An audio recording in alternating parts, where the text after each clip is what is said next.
Salut à tous et bienvenue dans cette première vidéo pour l'année du serpent après les vacances pour le Nouvel An chinois. Donc 5 jours de vacances, c'était pas énorme, c'était plutôt vite passé.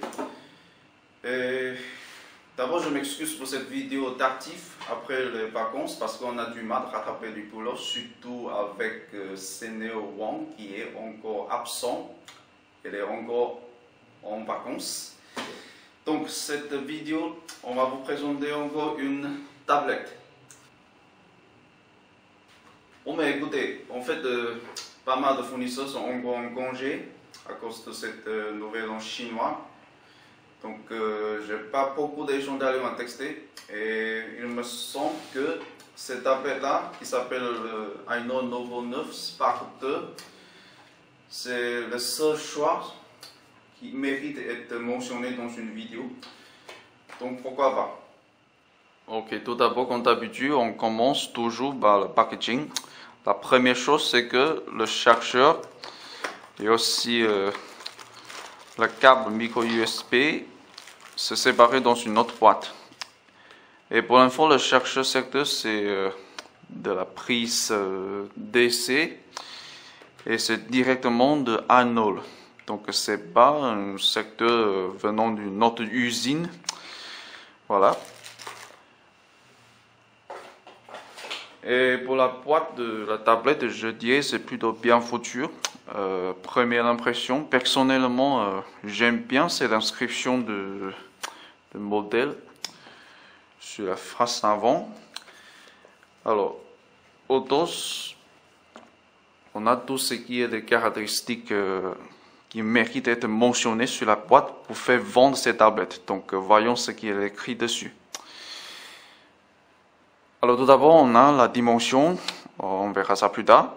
Et aussi pour le processeur, c'est un processeur quad-core fourni par Axion. Le modèle c'est ADM 7039. Et ensuite, les objectifs, on a le webcam de 2 mégapixels et aussi une caméra de 5 mégapixels. Je dirais pas ça c'est pas un argument de vente pour moi parce que évidemment c'est une banalité.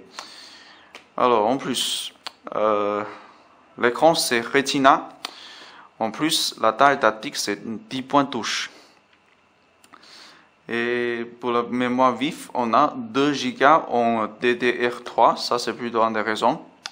En plus, la capacité pour le décodage de vidéo 4K, ça, on verra ça plus tard dans le texte. Alors, dernier point qui est intéressant, c'est que cette tablette est chaussée d'une batterie monstrueuse de 13 000 mAh. Donc, c'est assez surprenant. Et pour info, la tablette est disponible en 3 versions, la version 8 Go, et 16 Go et 32 Go. Donc, on est sur une modèle de 16 Go. Voilà.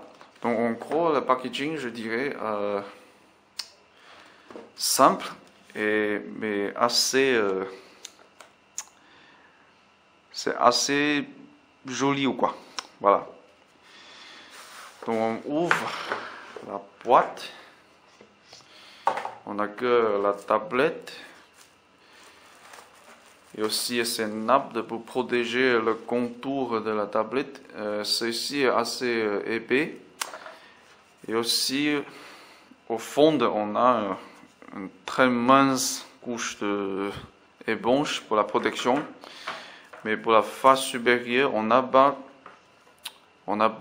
d'éponge. Donc ça c'est plutôt dommage. Alors en plus, on trouve le certificat et aussi l'hiver et la garantie.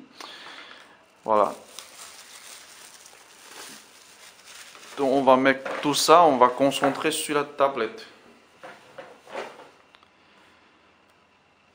Ok, la tablette, c'est une tablette de 9,7 pouces, assez grande pour l'écran Retina. Et par contre, je trouve que ce contour-là, c'est un peu trop gros, mais là, on verra ça plus tard pour voir si ce design est assez pratique. Alors, en termes de finition, je dirais c'est plutôt hors de gamme par rapport à beaucoup de tablettes chinoises que j'ai vues. Et franchement, ce contour Aussi, la coque là, c'est en aluminium brossé. En plus, ça sent vraiment bon, franchement. Alors, pour ce qui est de connectique, on a jack 3.5, sortie HDMI. Franchement, c'est mini HDMI en version 1.4. Aussi une sortie de microphone et micro USB, ST et aussi une prise femelle pour le chargeur secteur DC. Voilà. Et sur ces deux côtés-là, on a ici le bouton Power On/Off, un peu petit, et aussi le bouton physique Home pour retourner sur le menu principal du système. En plus, ici on a le volume plus-moins qui est aussi tout petit, mais c'est assez esthétique, franchement. Et sur ces côtés-là, on n'a rien. En plus, on passe sur la coque. Alors, on a deux emplacements de haut-parleurs. Chacun de ces haut-parleurs est de la puissance 1 watts. Et aussi, on a la caméra dorsale de 5 mégapixels, soi-disant. Ok, en gros, j'aime bien la finition, franchement. Le design, c'est aussi assez original. Donc, c'est plutôt pas mal.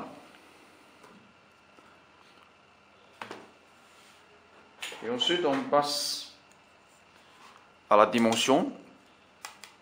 Donc, tout d'abord, on va prendre la longueur. Donc, ça fait alors 236 mm, assez longue pour une tablette de 9,7 pouces. En plus, pour la marge, alors déjà, ça fait 2 cm sur les deux côtés. Et personnellement, si vous avez des pouces très très gros, ça c'est la tablette pour vous. En plus pour la largeur, donc on a un 182 mm à peu près. La marge ça fait alors 16 mm sur ces deux côtés là. Donc je dirais en termes de économie, je dirais c'est plutôt correct, même si le contour me paraît un peu trop gros, comme j'avais dit avant. Mais là, on sent plutôt confortable quand on place la pouce sur ces côtés-là. Voilà. En plus, pour l'épaisseur, et je parie, ça ne sera pas un chiffre très joli, puisque là, c'est très très épais. Déjà, ça a dépassé 1 cm. Ça fait presque 15 mm à peu près. Donc en fait c'est 13 mm. Donc c'est pas mince du tout.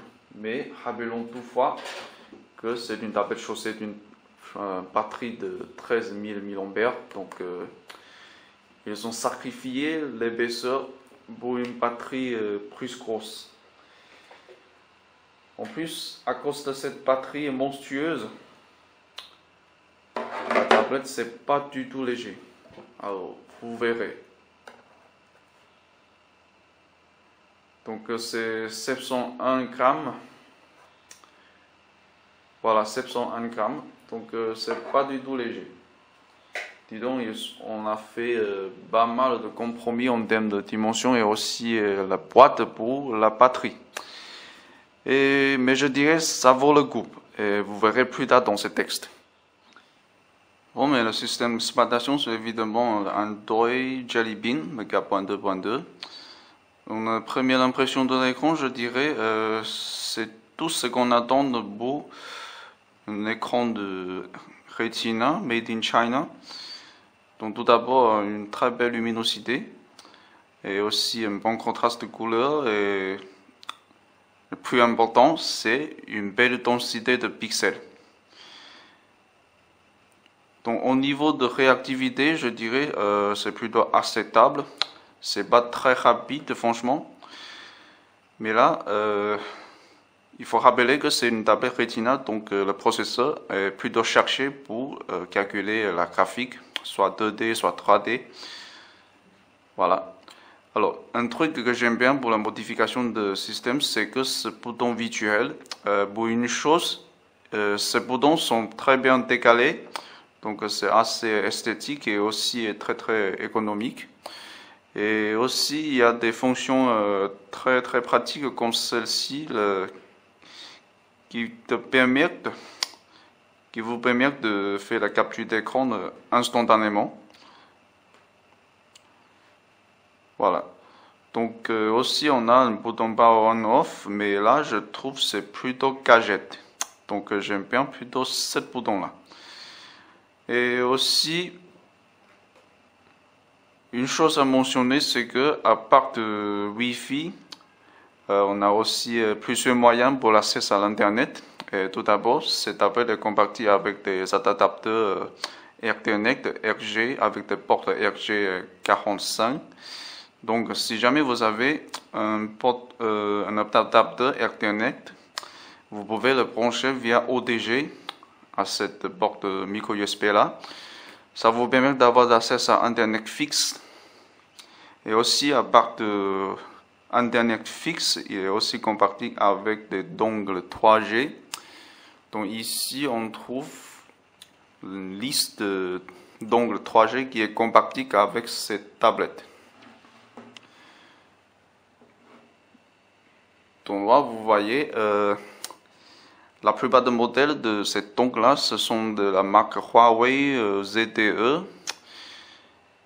C'est pas trop, mais je crois pas que ce sera difficile pour vous pour retrouver ce genre de dongle 3G en France, puisque surtout pour Huawei qui est un équipementier très connu dans le monde. Donc ça c'est plutôt pas mal. Ok, pour le score AnTuTu, j'ai personnellement un record de 19 175. C'est pas du tout un mauvais score, mais il faut qu'on voit le détail. Alors franchement, personnellement, je trouve que le score pour le multitâche qui est 4023, ça c'est plutôt pas mal. Alors en plus, quoi d'autre qui est bon? On a aussi un bon score pour le RAM, parce que évidemment, le RAM de DDR3, c'est de la bombe. Voilà, donc pour le SPI, on a aussi un très bon score pour le RAM, donc c'est 1335, pardon. Et en plus, pour le score graphique, franchement, ça donne plutôt un avis mitigé. Je ne sais pas si c'est un résultat exact, mais là, on a un score qui est 1402 pour le graphique 2D, ça c'est moins que prévu, franchement. En plus, pour le 3D, on n'a que 3771. En gros, c'est pas suffisant, à mon avis. Et le point faible dans ce score-là, c'est le score pour l'entrée-sortie, notamment pour la base de données, donc qui est 5035. Voilà. Mais en tout cas, le score global, c'est très très bon. En plus, pour le texte de stabilité, moi j'aime pas l'impression que cette tablette soit un produit très instable. Et là, en général, les indices restent entre 80 à 100. Donc ça, c'est plutôt bien. Le indice le plus haut, ça a dépassé jusqu'à, je crois, c'est 98. Donc c'est pas trop gênant, franchement. Et malheureusement, pour quelques raisons, la température de la batterie n'est pas enregistrée. Alors ensuite, pour un autre texte, on passe sur 3D Mark. Et là, franchement, je n'avais que passé le texte de eStorm normal, la version 720p de texte. Et je n'ai pas continué avec le texte eStorm extrême parce que là, pour le score de eStorm normal, ça ne me donne pas envie de continuer avec la version Full HD. Donc là, pour le score global, on est 5556. c'est pas un mauvais score, mais là, on continue sur les détails. Alors, pour le premier texte, on a un temps par seconde en moyenne qui est correct, ça c'est 30. Mais pour le deuxième texte, c'est moins fluide. Et pour le troisième texte, ça c'est le point faible pour c'est SOC, je crois, l'action. Donc pour le physique, ça ne reste que 13. Ça c'est très lag, franchement. Donc pour le score graphique, donc c'est 6172. Plutôt pas mal, mais le score physique, ça c'est un peu moins, à mon avis. Donc c'est 4118. Un peu dommage. Donc évidemment, il y a des points faibles pour cette SOC de action. Alors ensuite, après le 3D Max, on passe sur le Epic Citadel.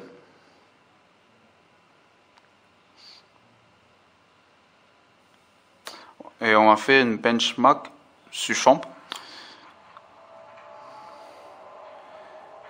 Dis donc, cet écran Retina, c'est vraiment pas mal.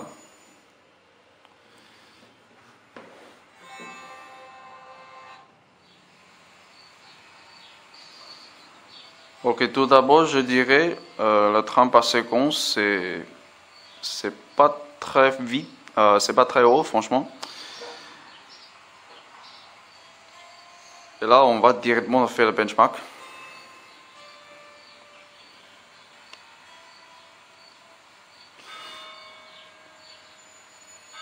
Donc là, comme vous avez remarqué, le 30 par seconde reste toujours au-dessous de 40. Mais là, c'est assez fluide, puisque le grand minimum pour être fluide, ça c'est 30 par seconde.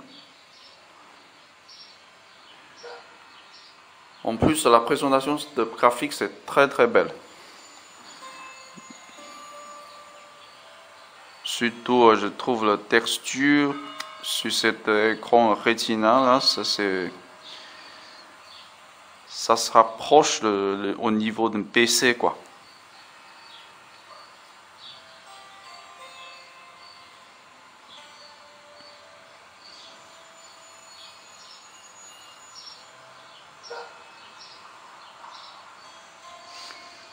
Donc jusqu'à maintenant, on a un 30 par seconde assez stable. Je n'ai pas constaté une baisse de vitesse très évidente.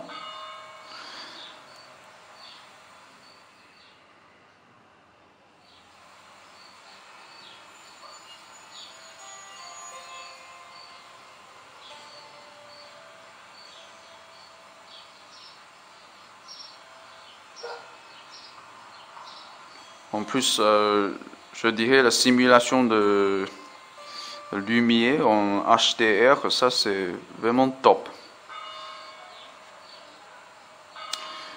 Ok, le résultat, donc on est dans la plus haute configuration. Ah voilà. Dans le 30 par seconde moyen, je crois, si je rappelle bien, c'était 30, un peu plus de 30, 32 ou 33.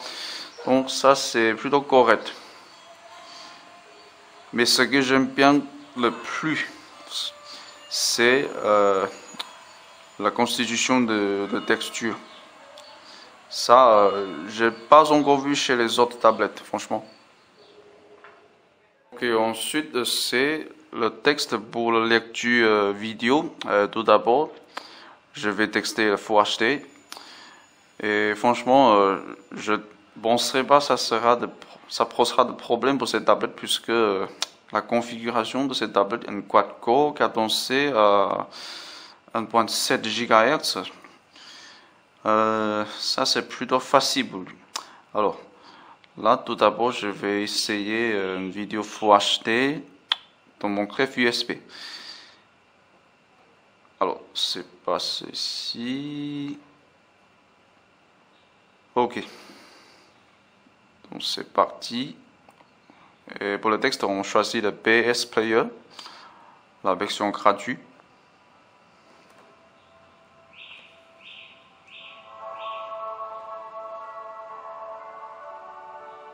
Alors comment dirais-je, noire profonde, ça c'est plutôt correct.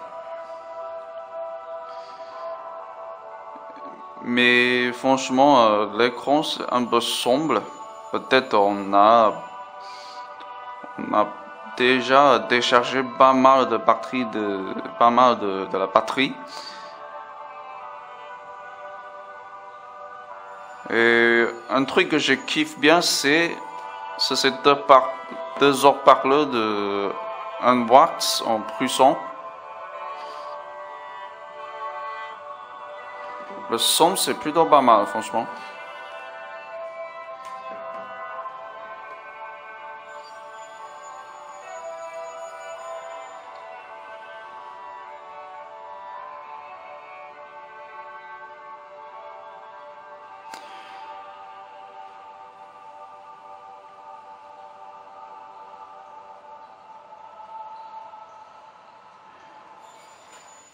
Ok, ensuite on fait un challenge, donc c'est de faire un texte avec une vidéo caca puisque c'est indiqué sur le packaging.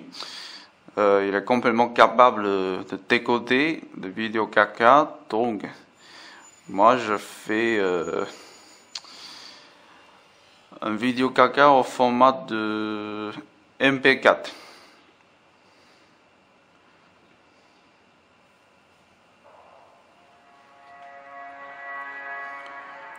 Ok, là tout de suite je dirais ça lag, franchement.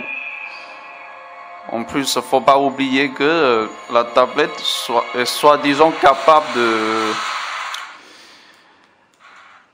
de décoder les vidéos caca de façon hardware. Voilà. Et là, c'est ce qui s'attend. Donc peut-être il y a des problèmes en termes d'optimisation du système qui a empêché ce décodage de HUD. Donc c'est plutôt dommage. Sinon cette vidéo ça sera plutôt intéressant de voir puisque évidemment le gars a joué trop de jeux vidéo. Peut-être faut que je passe sur un autre. Alors. Et on change à un autre lecteur. Voilà. Et ça bug franchement. Faut que je fasse une avance rapide. Maintenant c'est en mode normal je dirais. Mais ce qui est regrettable c'est ça lag.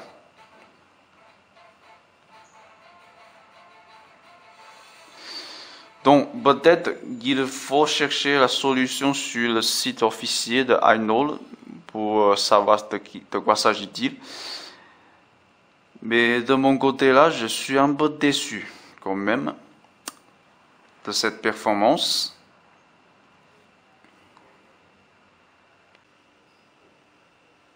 Ok, un texte rapide pour la caméra, puisque c'est juste une caméra très banale de 5 mégapixels.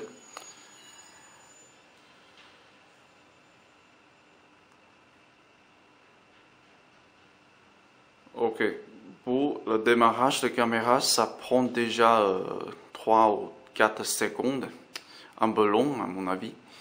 Alors pour la configuration, on a pas mal d'options, hein, franchement.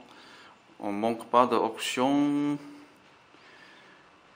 Et aussi, alors, donc je vais choisir le mode scène automatique. Donc on va prendre le plan en gros plan.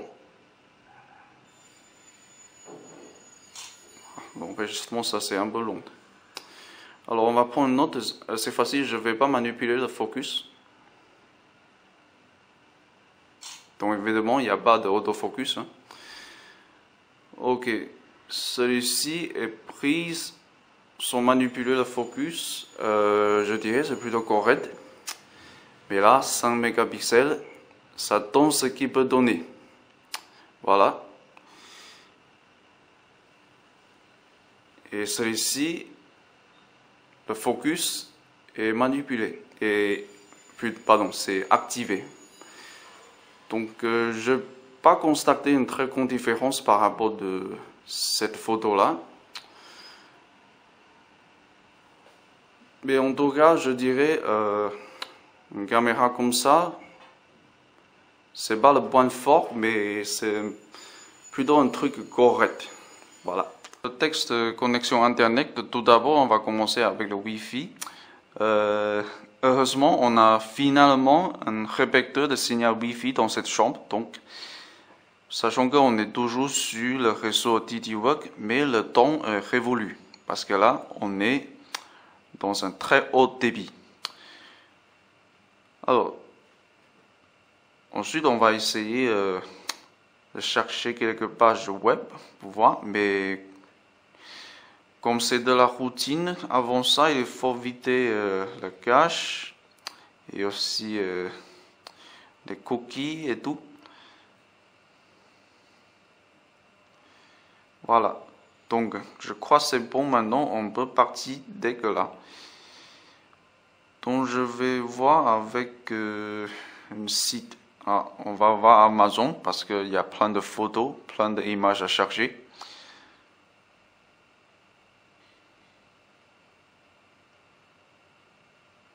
Ok, un peu longtemps. Ça a pris un peu plus longtemps que prévu. Et peut-être c'est encore le problème avec nos réseaux d'entreprise. Alors ensuite, si ça marche pas, on change à un autre.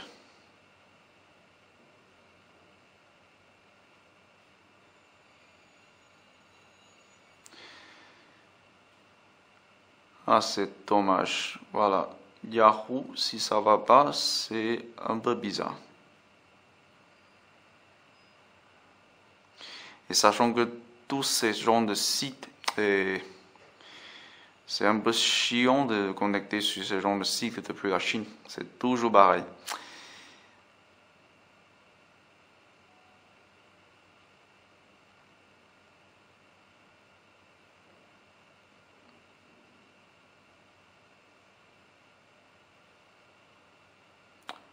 Voilà, enfin, on est arrivé sur Yahoo. Donc maintenant, je crois comprendre pourquoi l'écran Retina est tellement populaire, parce que, évidemment, c'est génial pour le surfing. La police et la luminosité, les images et tout ça, c'est vraiment top. J'ai pas encore rencontré d'autres genres d'écran qui est meilleur que Retina pour le surfing, franchement. Alors, pour la homepage de Yahoo, je crois qu'on a pris plus de 20 secondes pour charger, vu qu'on a effacé toutes les données dans le cache. C'est toujours problématique de connecter sur ce genre de site. Alors on va sur un autre site qui n'est pas de journalisme, mais plutôt de sport, ESPN. Je crois, oh, c'est plutôt rapide. Ok, donc moins de 10 secondes, on a fini le chargement pour la homepage. C'est plutôt pas mal.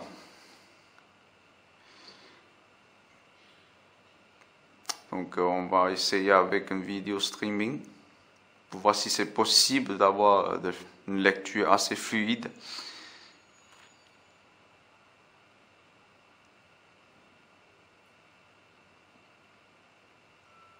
Donc toujours en train de chercher.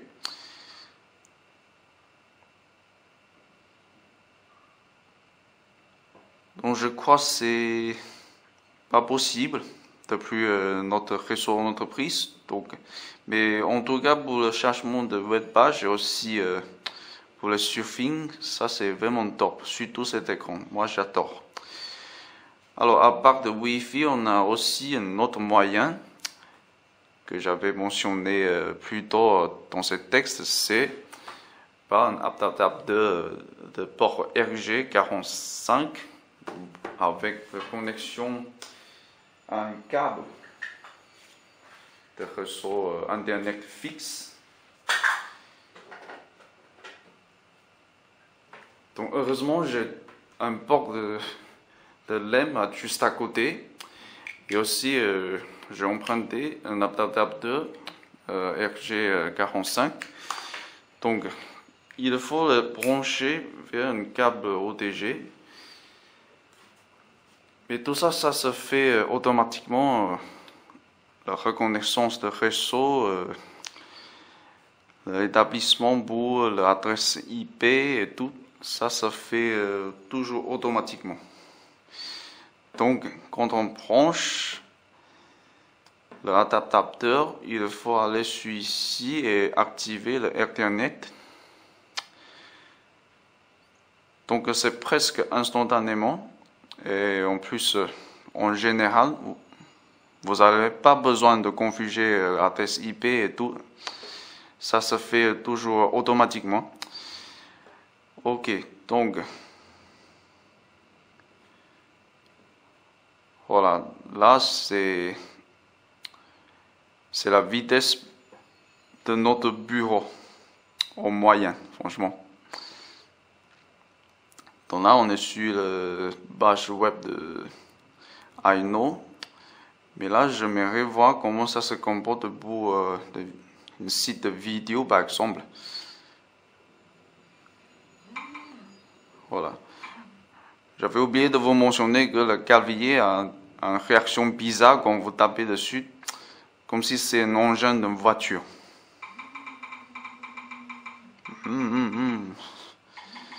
Ouais, c'est plutôt marrant. Alors, je vais sur un site de vidéo online chinois.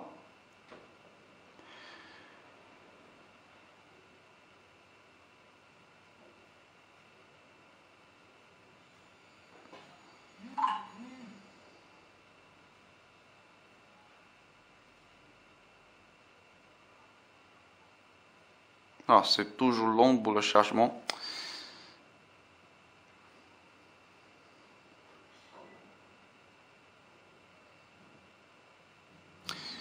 Donc, en même temps, je vais voir si c'est le même cas avec le site comme eBay.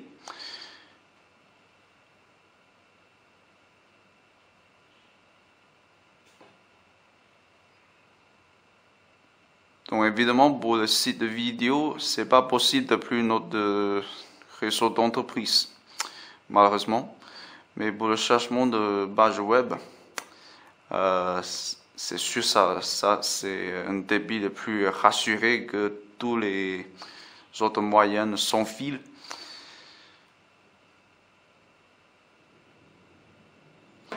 Donc au moins, on avait texté que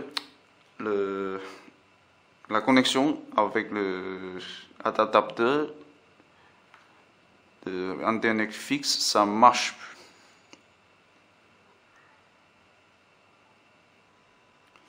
Ok, l'autonomie, qu'est-ce que je veux dire? Personnellement, je suis d'accord avec cette design, avec la batterie de 13 000 mAh. On avait fait des compromis en termes de la taille de cette tablette, mais là, je crois que ça vaut plutôt le coup parce que c'est une tablette de 9,7 pouces Retina, donc c'est très gourmand pour la batterie. Et franchement, je suis aussi d'accord qu'elle gère plutôt bien la consommation parce que pendant cette période-là, je crois que c'était la nuit dernière qu'on avait passé une période de plus de 9 heures avec le Wi-Fi activé, mais sans aucune activité. Donc la consommation c'est quasiment zéro. Mais pendant le texte, je crois pas, on a passé plein de choses, surfing et aussi lecture de vidéos, gaming, peut-être, mais ça se décharge plutôt vite. Donc je crois qu'il y a encore des améliorations à faire. Et grâce à ce système qui s'appelle Our Update, si je ne me trompe pas, c'est une petite fonctionnalité proposée par iKnow qui vous permet de télécharger directement la mise à jour de système d'exploitation à cette tablette sur Internet. Donc ça, c'est plutôt pas mal. Il y a aussi des instructions en anglais. C'est plutôt intuitif et considérable. Alors, revenons sur le mouton. Donc, ça, c'est ce qui s'attend pour la consommation. Et pour la température de la batterie, c'est toujours pas enregistré. Alors, voltage, pas d'anomalie constatée.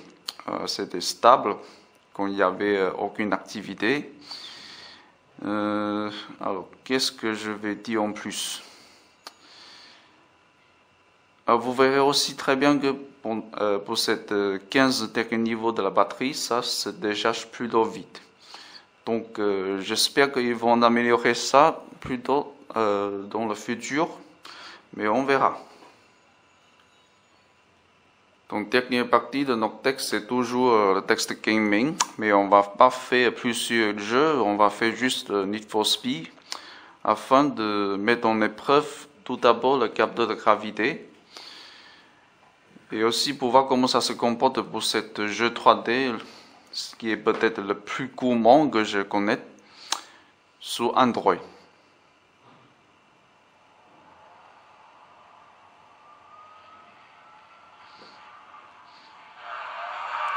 Alors déjà le chargement, ça c'est un peu long. Et la batterie évidemment ça commence à chauffer.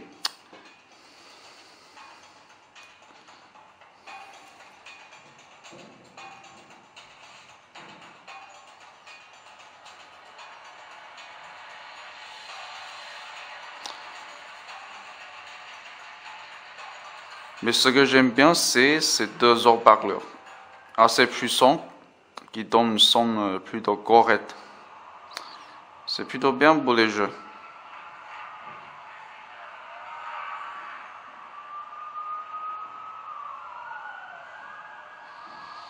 Alors encore une longue période de chargement.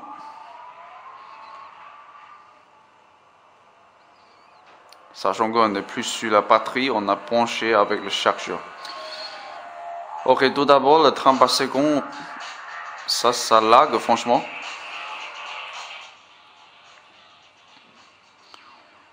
La graphique c'était correct, mais c'est justement... évidemment, il n'est pas capable de gérer la graphique de ce jeu. Loin d'être là, franchement.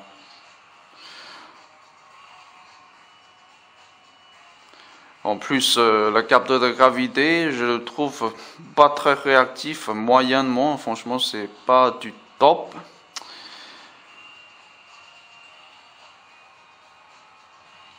Ça me met dans une situation vraiment difficile, vu que je suis, comme toujours, pas très doué avec le jeu de course.